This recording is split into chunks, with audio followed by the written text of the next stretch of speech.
السلام علیکم ورحمۃ اللہ وبرکاتہ۔ آج کا ہمارا ٹاپک ہے غضب پر غضب کے حقدار یہودی۔ آج کا ہمارا ٹاپک یہودیوں کے متعلق ہے۔ یہودیوں نے نبی امی کی تصدیق کی جگہ تکذیب، ایمان کی جگہ کفر، معاونت کی جگہ مخالفت، دوستی کی جگہ دشمنی اور فرما برداری کی جگہ نافرمانی کر کے اللہ کے قہر و عذاب کا اپنے آپ کو مستحق بنا لیا اور ایک بہترین و اعلیٰ نعمت چھوڑ کر بدترین و ذلیل چیز پسند کی۔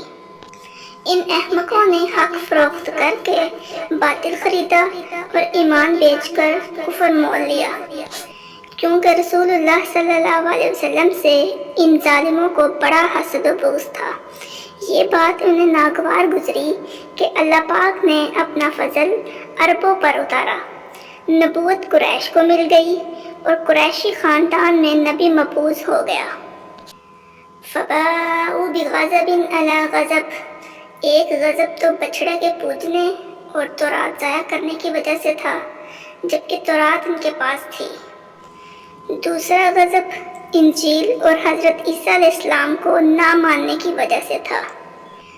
تیسرا غضب پیغمبر اسلام علیہ السلام اور قرآن کو نہ ماننے کی وجہ سے اترا۔ رسول اللہ صلی اللہ علیہ وسلم نے فرمایا، قیامت کے دن مغروروں کا حشر انسانی صورتوں میں چیونٹیوں کی طرح ہوگا۔ اس قدر بڑی ذلت ہوگی کہ ہر چیز انہیں روندتی ہوئی گزرے گی۔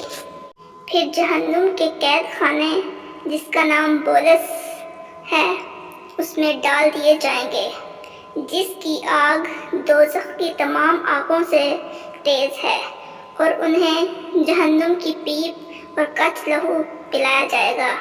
اس حدیث کو امام مسند احمد نے روایت کیا ہے۔